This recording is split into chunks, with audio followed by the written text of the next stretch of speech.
दांत वाली बहू। रंजना कभी ब्रश नहीं करती थी। उसे कितनी बार उसके माँ बाप ने डांटा, लेकिन उसका कोई असर उस पर होता ही नहीं था, जिस कारण से उसके दांत पीले पीले हो जाते हैं। शादी के बाद। अरे बहू, वैसे तो तुझ में कोई कमी नहीं है, पर तेरे दांत इतने पीले कैसे हैं बेटा? कैसे मतलब? कोई सर्जरी थोड़ी ना कराई है। वो तो क्या है ना, मैं ब्रश नहीं करती थी तो पीले हो गए। अब क्या करूं? आप कहें तो लाल करवा लूं या फिर काले? यार ये क्या है, क्यों माँ से लड़ रही हो? लड़ रही हूँ? अरे मैं लड़ रही हूँ या ये बोल रही है कि दांत पीले हैं, पीले। अरे तपस्या थोड़ी ना की है इन्हें पीले करने के लिए। बकायदा ब्रश नहीं किया है 20 साल तक, तब जाकर। छी, कैसी बात कर रही हो? ये उस वक्त तो पीले नहीं थे जब हम लोग तुम्हें देखने आए थे। अरे तब साफ करवा लिया होगा डेंटिस्ट के पास जाकर। अब देखो कैसे पीले पीले लग रहे हैं। रंजना सास की तरफ गुस्से से देखती है। फिर शुरू हो गई पीले पीले पीले। अरे पीले तो तब भी थे जब मेरे हाथ का रसगुल्ला उड़ा उड़ा कर खा रही थी और बोल रही थी, लड़की नहीं गुणों का खजाना दे रहे भाई साहब आप। खैर, अब वो लोग करते भी तो क्या करते, पीले दांत वाली बहू पल्ले पड़ी थी तो झेलना तो था ही। एक दिन कीर्तन में रंजना गाना गा रही थी। अरे कमला बहन, माँ का द्वार है, यहाँ तो सब शुद्ध होकर आते हैं, फिर अपनी बहू को ब्रश भी नहीं करवाती तुम। दूर से पीले पीले दांत भक्ति में बाधा उत्पन्न कर रहे हैं। अरे कोई 2 साल के बच्चे थोड़ी ना लेकर आई हूँ मैं बहू बनाकर। अच्छी खासी लड़की है, अरे कैसे करवाऊं ब्रश? ये तो उसे खुद करना चाहिए ना। अब माँ बाप तो इसके जैसे तैसे निपटा दिए, ये नहीं सोचा कि सास कैसे संभालेगी। सास बहू को लेकर घर आ जाती है, लेकिन सोच लेती है कि अब इसे लेकर कहीं नहीं जाएगी। अगले रोज बहू कहती है, अरे क्या हो गया, मंदिर नहीं जाना क्या? कीर्तन का वक्त हो रहा है। मेरी मधुर वाणी से कान्हा जी जागते हैं और सोते हैं। आप तो जानती है ना उनकी भक्ति में कितना मन लगता है मेरा। वो क्या है ना, तबीयत ठीक नहीं लग रही है मेरी, आराम करूंगी मैं। तबीयत ठीक नहीं लग रही? अभी तो मिथुन के गाने पर नाच रही थी आप, और अब बोल रही है कि तबीयत ठीक नहीं लग रही। अरे भक्ति में मन लगा लो सासू माँ, ऊपर जाना है, क्या मुंह दिखाओगी आप? हाँ?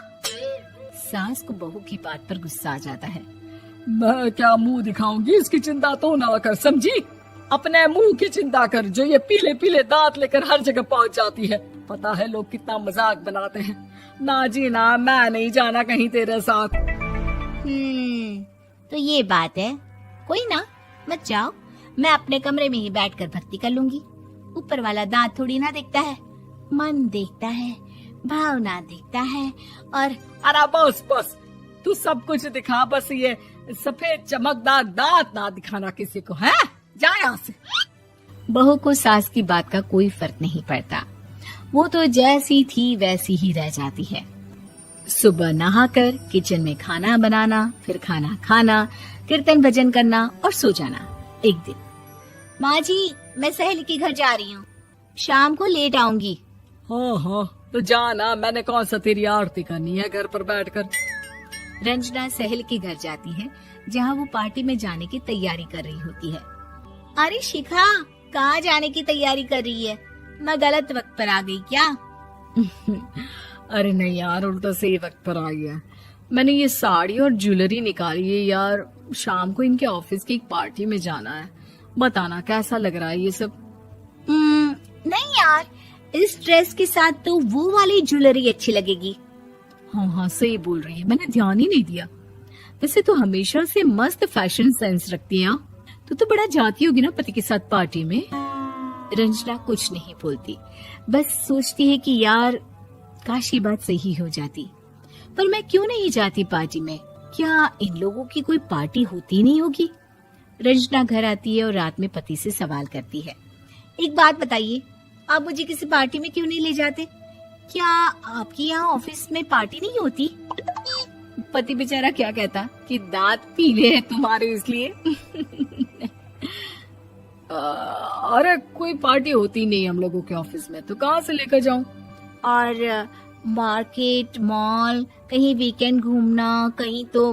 अरे यार, सारे हफ्ते में एक छुट्टी मिलती है, तो सोचता हूँ कि आराम ही कर लूं। क्यों? रंजना मन मार के रह जाती है। पहले कभी सास के साथ मंदिर जाया करती थी, लेकिन वो भी सास ने ले जाना बंद कर दिया। घर बैठी बैठी रंजना बोर हो जाती है। तभी उसे आइडिया आता है और वो मायके जाने का सोचती है। सासू माँ, 2 दिनों के लिए मम्मी के घर जा रही हूँ। अच्छा ठीक है, आराम से जा। और हाँ, माँ से कुछ अच्छी आदत सीख कर आना कि कैसे शरीर के हर भाग की तरह दांतों की सफाई भी जरूरी होती है, समझी? शुरू हो गई ना आप। वो लोग आपकी तरह नहीं है कि छोटी छोटी बात का बतंगड़ बना दे। उन लोगों के लिए मैं मायने रखती हूँ, ना कि मेरे पीले पीले दांत।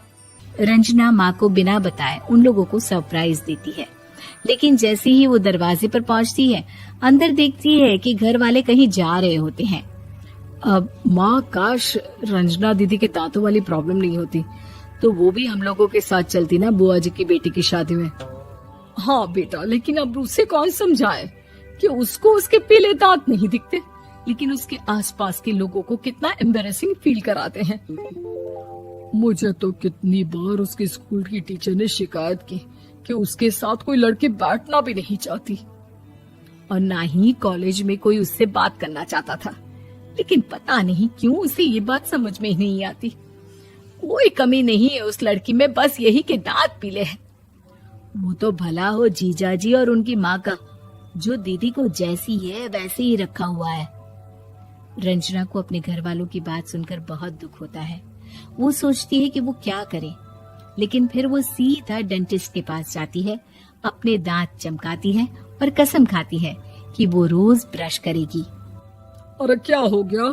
तुम तो 2 दिनों के लिए गई थी ना, पर कोई ना, अच्छा है, चलो आ गई तो। रंजना सास के सामने आकर खड़ी हो जाती है और पूरी स्माइल करती है, उसके चमकदार दांतों को दिखाती हुई।